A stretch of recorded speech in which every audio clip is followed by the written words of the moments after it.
that was the thing that I would always hit a writer's block on. This is great, but then what happens next? Once I got that, that doesn't happen anymore.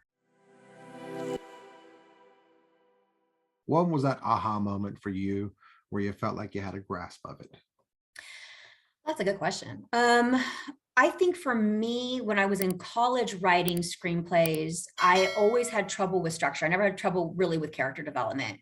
Mhm. And so a lot of writers, I had great characters and like they didn't really do much, right? And so I think for me, the aha moment where I knew I was getting better was from taking those outlines I had made from all those blockbuster movies that I had rented, and I suddenly knew how to do it. I didn't struggle with structure anymore. I knew the next thing that had to happen and the next thing and the next thing. And I could actually work backward through my script and Mhm. figure them out without having to struggle. Because that was the thing that I would always hit a writer's block on is, okay, what happens next? I mean, this is great, but then what happens next? And I think when you understand structure really well, that doesn't happen anymore. Oh, I think that's accurate. How detailed were these outlines? Because nowadays most people are, following like Save the Cat's 15 points or Truby's 22 points or something like that. How So much when did you go when into I went, so when I watched those movies, I would literally pause them at each scene and I would create a scene heading and one or two sentences about what that scene was about, just synopsizing that scene. And then when I was done, they ended up being probably about 4 pages. I mean, these are like hour-long shows, and some of them were like 8 pages because they're 2-hour movies. And I could go, oh, this is where the act break is in this structure, not necessarily where the commercial break was or where I knew a commercial break would go if I'd seen the movie on TV, but where it inherently went in the story.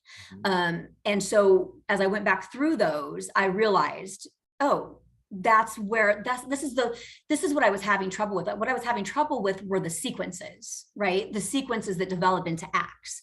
Right. And not really understanding those, you can't really understand the acts. So once I got that, it got so much easier. So now when I do, when they hire me to do these sort of outlines, I do something kind of similar actually. I put in where the act breaks inherently go. I do I do the scene heading and then sort of a 2-sentence synopsis of what we're going to learn in that scene or important parts of that scene. If there's characters that I'm going to introduce, I explain how that's going to happen. So that's sort of it's sort of the thing I like doing. I prefer to do that over a treatment if they give me the option. Okay, so I guess that leads into my next question, which was how detailed are your outlines? How much information do you get into before you know the thing's ready to start writing? They're about 10 to 12 pages, the outlines. And I don't know, they're not super detailed. I use them in a way where I make notes for myself. Okay, if I'm doing them just for myself, I make a lot of notes. And if I come up with great pieces of dialogue or something, I put them in there so they tend to be a little more detailed, but a little less cohesive. If I'm doing them for a network and actually people are going to read and approve these things, then I infuse a little more style and I take a little more time in kind of blending the emotion and the plot together so that people can follow it a little better. Because otherwise, if it's just for your own brain to remember things, then you kind of just do whatever you want. And some pieces are more detailed than others. Yeah, for yourself, you just kind of need bullet points. But if it's somebody else has to read it, they need to know what's in your brain.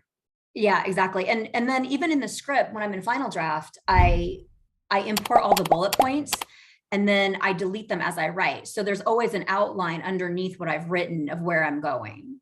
Okay. Have you written screenplays without outlines before, or is I this? have, I have.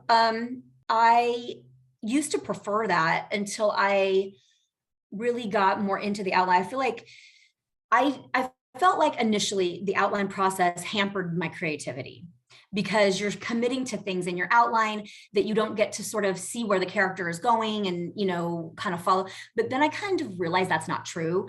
An outline is just a map, and you can deviate from that map as long as you always know you're trying to get back to wherever the X marks the spot is.